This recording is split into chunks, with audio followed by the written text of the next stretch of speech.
वरिष्ठ कांग्रेस नेत्री पूर्व सांसद मीनाक्षी नटराजन की पत्रकार वार्ता को संबोधित करते हुए कहा कि बाबा साहेब ने सामाजिक, आर्थिक, राजनीतिक न्याय, विचार की अभिव्यक्ति और मौलिक अधिकारों के लिए संविधान का स्वरूप दिया। प्रधानमंत्री नरेंद्र मोदी, गृह मंत्री अमित शाह ने किया बाबा साहेब और संविधान का अपमान। अखिल भारतीय कांग्रेस कमेटी के राष्ट्रीय अध्यक्ष मल्लिकार्जुन खड़गे, लोकसभा में नेता प्रतिपक्ष राहुल गांधी, सांसद प्रियंका गांधी जी के मुख्य आतिथ्य द्वेष और प्रदेश के वरिष्ठ नेताओं की गर्मियामयी उपस्थिति में प्रदेश कांग्रेस कमेटी के आह्वान पर आगामी 27 जनवरी 2025 को डॉक्टर भीमराव अंबेडकर जी की जन्मस्थली महू से जय बापू, जय भीम, जय संविधान अभियान रैली के आगाज किया जा रहा है।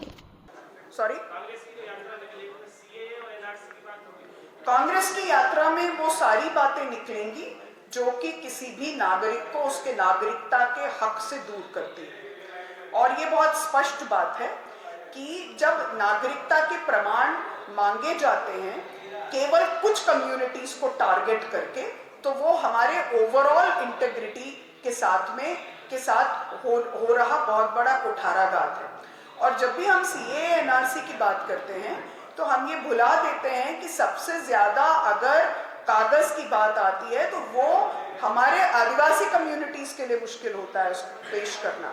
और जिस तरह से आज असम में हो रहा है कि जो बहुसंख्यक समाज है उनमें से बहुत सारे लोगों को आज वहां के सेंटर्स में रहना पड़ रहा है, ये अपने आप में एक बहुत बड़ी त्रासदी है। और ये लोगों के बेसिक ह्यूमन राइट्स के साथ बहुत बड़ी त्रासदी है और ये बहुत दुखद है। और इसीलिए वो सारे प्रश्न जो हमारे संविधान ने गारंटी के तौर पर हर नागरिक को दिए हैं, उस पर अगर कहीं भी हमला होगा तो वो सारे सवाल उठाए जाएंगे। Because it allows Congress to obliterate regional competition.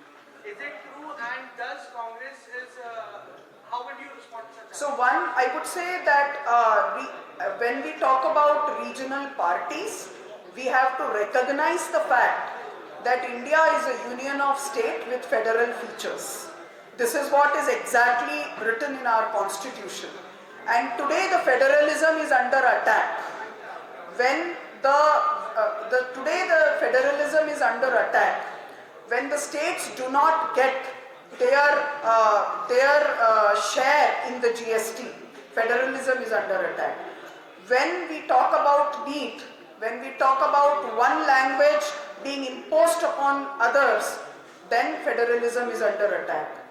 When the regional sensitivities and sensibilities are not taken into cognizance, federalism is under attack. And this kind of an attack on federalism is actually very counterproductive for the union of state, because this may actually give rise to the kind of secessionism which we should not be tolerating. And those kind of voices are already getting heard.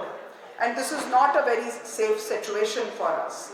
खास तौर पर हमारे दक्षिण भारत में जिस तरह से हो रहा है, जिस तरह से आज नॉर्थ ईस्ट में हो रहा है, और जिस तरह से चाइना अपने चाइनीज इंपीरियलिज्म के साथ हमारे इर्द गिर्द घेराबंदी कर रही है, ऐसे माहौल में अगर हमारे फेडरलिज्म पर अटैक होता है तो वो हमारे देश की अखंडता के लिए बिल्कुल सही नहीं है। जहां तक वन नेशन वन इलेक्शन का सवाल है, मैं कहना चाहती हूँ 1952 के सारे चुनाव तो एक साथ ही हुए थे, लेकिन उसके बाद अलग अलग राज्यों में अलग अलग राजनीतिक परिस्थितियों के चलते उनके इलेक्शन का टाइम फ्रेम अलग अलग हुआ। तो क्या हम ये चाहते हैं कि आने वाले समय में जिन लोगों ने जिनको अपना वोट देकर चुना, उनके अलावा कोई भी मोटले ग्रुप आकर के एक सरकार बना ले कि क्योंकि हमको एक ही समय में चुनाव करना है? एक बात। दूसरी बात, जो लोग वन नेशन वन इलेक्शन की बात कर रहे हैं और इलेक्शन कमीशन आजकल उन्हीं के ट्यून में है, they have almost become their spokesperson, because I heard the election commissioner's press conference address some days back and it was looking like he's become one of the frontal organizations of the ruling party. तो मुझे उनको ये पूछना है कि फिर Jammu Kashmir, Maharashtra, Delhi and Haryana, they had huge opportunity to do at least one election for 4 states. क्यों नहीं किया? In the name of election preparedness क्यों नहीं किया? Because जो मनूवरिंग करना था वो एक होने पर हो नहीं सकता था, और इसकी वजह से हमको ये डीप स्टेट का इन्वॉल्वमेंट दिखता है और ये हमारे लिए बिल्कुल ठीक नहीं है।